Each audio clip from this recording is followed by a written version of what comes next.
Today we're going back to a 17th century philosopher that we've actually talked about in the past. But now we're going to look at his lasting legacy and why a lot of people are finally starting to realize just how wrong this guy was and how right the Bible is by comparison.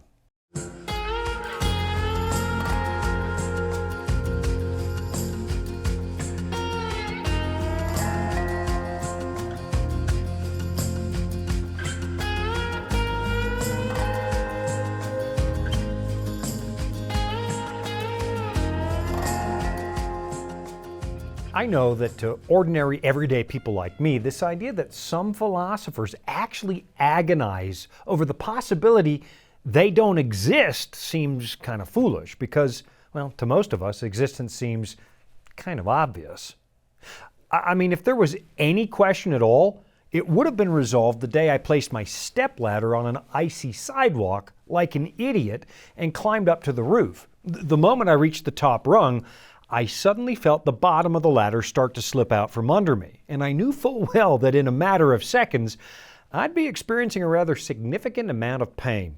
You know, that brief moment where you realize you're about to get hurt and you've got no choice but to ride out the experience. Let me say, the moment I hit the sidewalk, and I hit it so hard I bent the ladder, let me tell you, I had no question that my physical existence is very real. And it occurs to me that when you come across these religious cults who insist that the physical world is just an illusion and that things like illness don't actually exist, what in the world goes through those people's minds when they fall off the roof? Ooh, this isn't real. It's just in my head. The pain's not real. My broken jaw isn't real. Just how long can somebody sustain that thought when they've got to go to the emergency room to have a medical professional set their broken arm? Just a few years ago, I had to endure a rather uncomfortable surgical procedure that involved feeding guide wires through my back into one of my internal organs, and as usual, they had some trouble anesthetizing me. I guess I'm just one of those lucky people with red roots in his beard who doesn't really respond to anesthetic. At least I don't really twilight. And so I was awake for the whole procedure, and I've got to tell you again, that disabused me of any notion that the Inquisition is over. So, here's the question. Was all that awful discomfort just an illusion? Or does my body actually exist? It seems like a simple question until you consider the fact that the sensation of pain actually happens here, upstairs in your brain. I mean, it seems like your knee hurts or your elbow, but in reality, that's your brain telling you something is wrong with your knee or your elbow. Ask a paraplegic if his knee hurts, and he's probably going to tell you no, because the signal no longer makes its way to his brain. This is also the reason we actually know the answer to the question. If a tree falls over in the forest and nobody's around to hear it, does it still make a noise? And the answer's no, because sounds are just your brain's interpretation of disturbances in the air. If there are no eardrums present at the moment the tree hits the ground, there are no sound waves, so there is no sound. That's why truly deaf people hear absolutely nothing. The link from their eardrum to their brain has been compromised. The same thing happens when you get older. Look, the world around you isn't getting fuzzier as you age. It's just that the capacity of your eyes to perceive it has diminished and the signal to your brain has been compromised. This is one of the reasons that a lot of philosophers have struggled with the nature of reality. They realize that there's something of a disconnect between our minds and the physical world. The people who write those strange movies like The Matrix aren't just coming up with a brand new plot that nobody's ever thought of before. They're tapping into the angst of a long line of deep thinkers who have wondered if the world around us is actually real, if we can actually trust the evidence of our senses.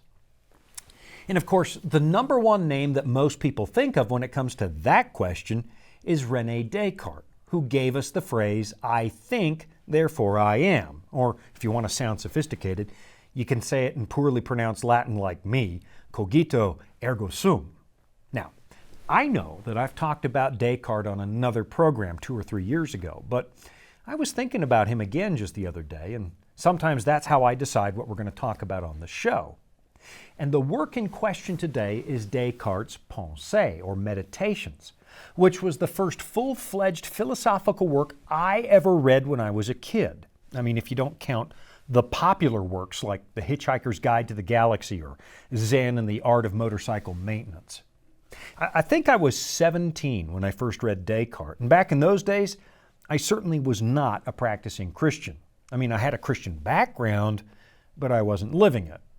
And you know, I went and tried to find my beat-up old copy of Descartes in my library for today so I could pull it out and show it to you, but I think it's in my storage locker somewhere, so I've got an iPad.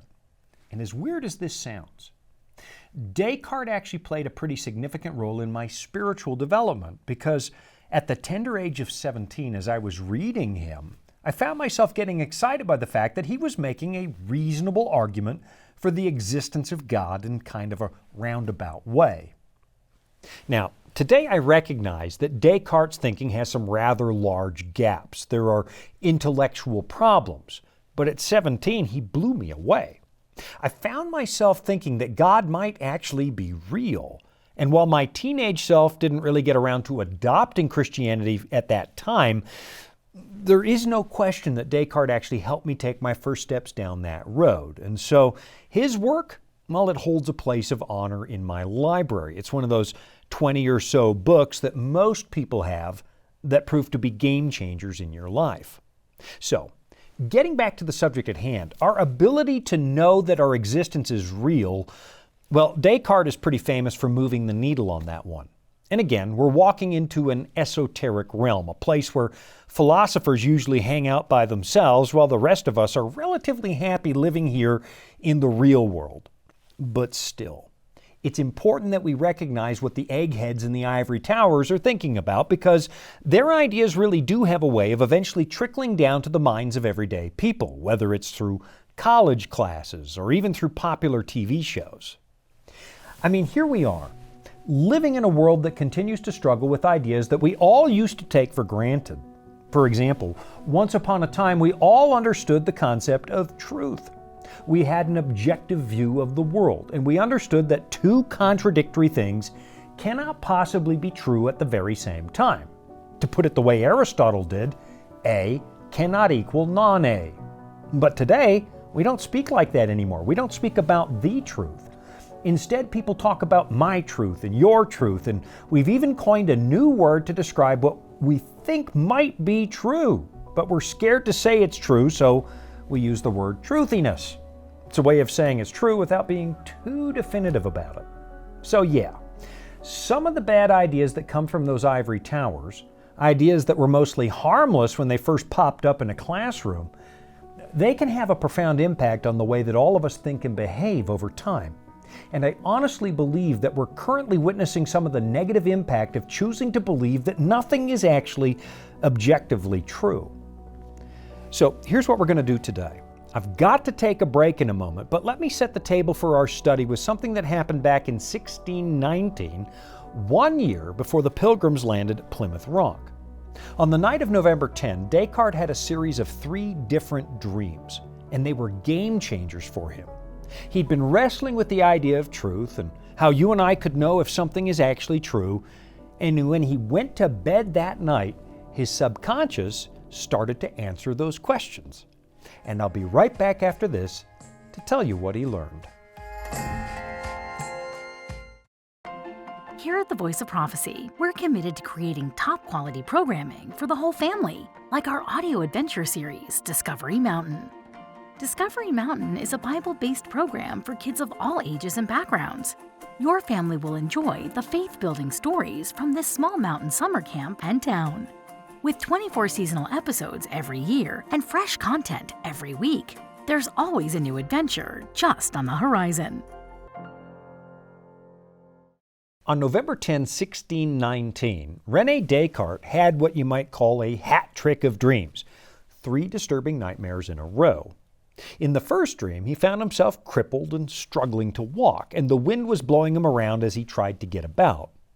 He noticed that the other people around him didn't have the same problem. They could walk just fine.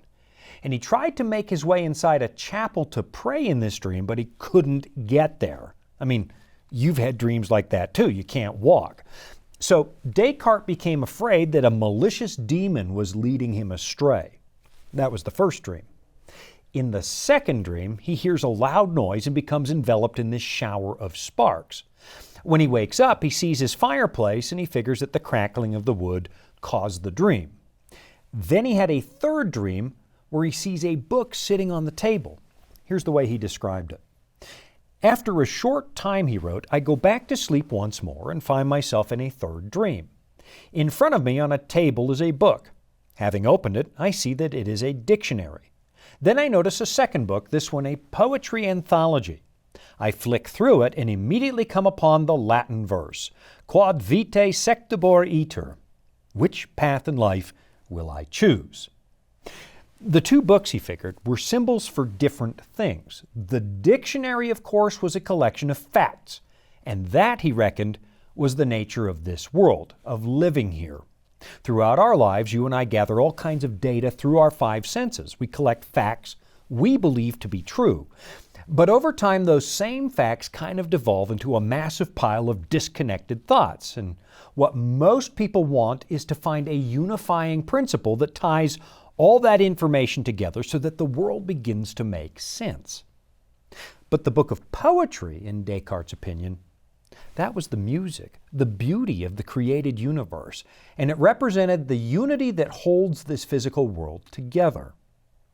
Incidentally, the Greeks would have called that unifying principle the logos. It's where we get the word logic. And you'll notice that when the disciple John begins his gospel, he identifies Jesus as the logos.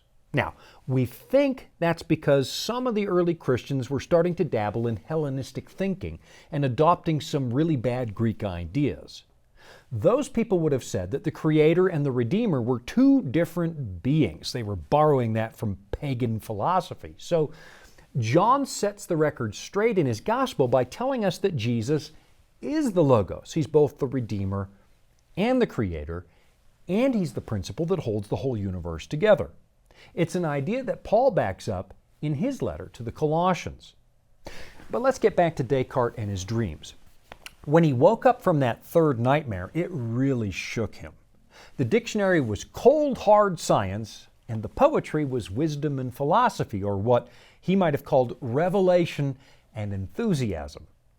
It's tempting to summarize them as facts and feelings, but that would be oversimplifying what was going on upstairs in Descartes' noodle.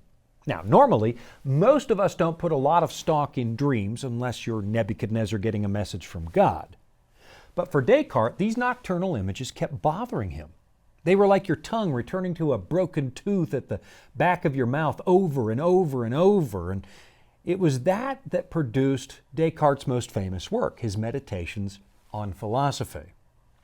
Now, I'm not going to bore you with all the details, but maybe let me try to summarize his key argument.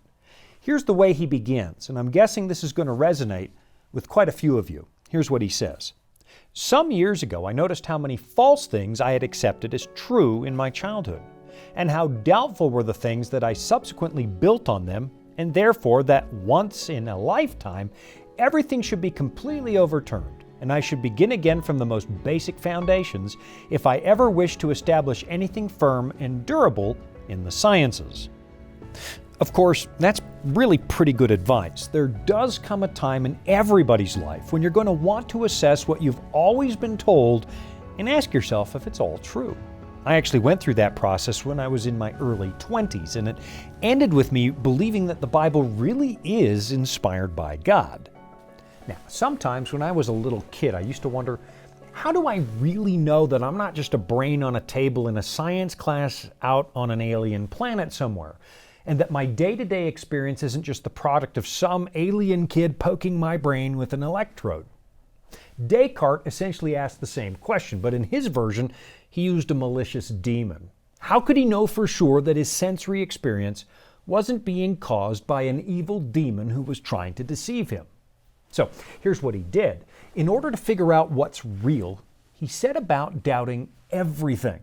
That's what he meant when he said he was going back to basic foundations. He needed to put everything to the test. So, to illustrate, let's take something that most of us believe is true, the fact that we have two arms. Most of us do. When I look down at my body, there they are. And when I look in the mirror, there they are again. But how do I actually know that? Is a mirror really solid evidence? How do you know it's not just an elaborate illusion? Well, if you have any doubts, Descartes said, that belief, if you doubt it's got to go. What he really wanted was to find something that was so unquestionable, so certain, that it left no room for doubt. And as you might guess, at the end of the day, he wasn't left with much, because you can doubt just about anything. So he ended up rejecting all the evidence of his senses, which left him with nothing but his thoughts. And that's when he wondered, how do I even know that doubt is real? What if my doubts are also being planted in my head by that demon? And that's when the lights went on. If he was doubting his doubts, well, he was still doubting. So it seemed like the ability to question stuff in his mind, well, that was certain. So then he went a little bit further and asked, how do I know that I'm thinking? What if that's an illusion? But again, it occurred to him that if he was thinking about thinking, well, then he's thinking. And so that also seemed undoubtable. Here's what he actually wrote in his Discourse on Method, and this is the thing that made Descartes famous. He said, I resolved to pretend that all the things that had ever entered my mind were no more true than the illusions of my dreams. But immediately afterward, I noticed that while I wanted thus to think that everything was false, it necessarily had to be the case that I, who was thinking this, was something. And noticing that this truth, I think, therefore I am, was so firm and so assured that all of the most extravagant suppositions of the skeptics were incapable of shaking it. I judged that I could accept it without scruple as the first principle of the philosophy I was seeking. Now, I know that some of you are wondering what in the world that has to do with you, because you haven't wasted much time wondering if you exist. But there's an unexpected consequence to this philosophy that has affected most of us, and it boils down to his systematic separation of the mind and the body.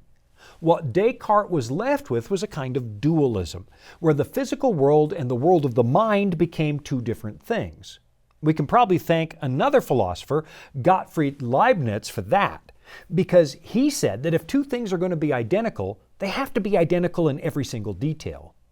That idea was already being circulated when Descartes started to philosophize, and obviously, from his perspective, mind and body were now two different things. He could count on the existence of his mind, but he couldn't count on the existence of the physical world. It wasn't a new idea because the pagans had been teaching that for thousands of years, and the Greeks became famous for promoting it. But as we'll see when we come back from a really quick break, there's a serious problem buried in there. I'll be right back after this. Life can throw a lot at us. Sometimes we don't have all the answers. But that's where the Bible comes in. It's our guide to a more fulfilling life. Here at the Voice of Prophecy, we've created the Discover Bible Guides to be your guide to the Bible. They're designed to be simple, easy to use, and provide answers to many of life's toughest questions. And they're absolutely free. So jump online now, or give us a call and start your journey of discovery. The ideas that René Descartes became famous for are sometimes called substance dualism or Cartesian dualism in honor of his last name.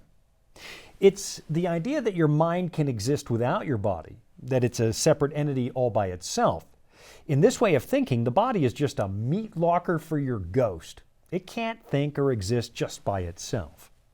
Now, this way of thinking leads to something that philosophers call the mind-body problem, which questions how the mind and body actually relate to each other. And again, I know it sounds like a lot of academic gobbledygook, but hear me out. Because according to Descartes, one of our most prominent Western philosophers, the mind and body are two separate things. But then our day-to-day experience tells us every day that's not really true. Really bad news, for example, is comprehended upstairs in your mind, but the tears that come to your eyes, that's a physical response. So there really is a connection between your mind and your body, and there's no way they're completely separate. Likewise, I can stand at a door and imagine that it's opening all day long. But it's not going to happen. It's not going to open unless, doing magic tricks like Uri Geller. You can picture it, you can visualize it, But to make the door open, my brain is going to have to tell my hand to reach out and grab the doorknob. The mind has to rely on the body to get things done. And I know a lot of us were raised on the idea that the mind is actually independent of the body, and that we can float off after we die and live some kind of disembodied experience. That's really the essence of dualism. But let's think about that for a moment. If that's really true, if you can completely separate mind and body, then how do you explain what happens to people who take psychoactive drugs like alcohol or LSD? Those drugs operate on physical principles. They change your brain chemistry and they alter how you perceive the world. These substances dampen the reliability of your senses, but that's not the only thing that happens. They actually change the way you think. I mean, just visit a courtroom sometime and listen to the number of people who try to excuse their awful behavior by blaming alcohol. I wasn't thinking straight, Your Honor. Well, why not? Why weren't you thinking straight? If the mind is completely separated from the body, then how did molecules of alcohol change the way you think? We all know that drunk human beings will do things they would never consider doing when they're sober. Alcohol lowers your inhibitions, and the crime stats prove it. According to one study I was reading just a little while ago, 53% of the murders committed in the United States were fueled by liquor. 57% of the rapes, 47% of the robberies, and 60% of physical assaults. They were motivated or at least emboldened by liquor consumption. And tragically, something like 80% of suicides involve alcohol. So clearly, alcohol dramatically changes the way you think. So now let's ask ourselves, how could it be that the mind and body are two separate things? The reasonable answer is they're not. And wouldn't you know it, that's the description of human nature you actually find in the Bible. Contrary to popular thinking, the Bible does not separate the mind and body. And I know for a lot of us, that's a big pill to swallow, but hear me out. I'm reminded of something Jesus said. He was talking to the Pharisees who were really upset because he was healing somebody, and unbelievably, they started telling people that Jesus was healing people through the power of a demon. So now listen to how Jesus responded. He said, "You brood of vipers." I like some of Jesus' responses. "You brood of vipers, how can you speak good when you are evil? For out of the abundance of the heart," he's talking about the mind now, "the mouth speaks. The good person out of his good treasure brings forth good, and the evil person out of his evil treasure brings forth evil." Okay, it's not really rocket science to discover that your thoughts affect your behavior. But let's consider this from the perspective of substance dualism. The Bible presents your mind as a fundamental part of your body, not something that exists entirely on its own. What happens when somebody develops one of those horrible degenerative diseases like Alzheimer's or dementia? At the root, it's a physical problem. It's the breakdown of the brain. And there's no question that the physical breakdown is changing the person. Their personality changes. Their ability to comprehend and analyze the world begins to dissolve. What's going on? A distinctly physical problem is altering the mind. This is precisely why so many modern philosophers are now rejecting Descartes' dualism. It doesn't make sense. It doesn't match reality. And it doesn't match what the Bible teaches either. According to this book, that all-important connection between your mind and your body ends up being exactly who you are. Your thoughts change your behavior, and your behavior changes your thoughts. I'll be right back after this. Dragons, beasts, cryptic statues. Bible prophecy can be incredibly vivid and confusing. If you've ever read Daniel or Revelation and come away scratching your head, you're not alone. Our free Focus on Prophecy guides are designed to help you unlock the mysteries of the Bible and deepen your understanding of God's plan for you and our world. Study online or request them by mail and start bringing prophecy into focus today. There's a really interesting passage in the book of Proverbs that kind of underlines what I was talking about with mind-altering chemicals. Just listen to what this says, and you can find this in Proverbs 31.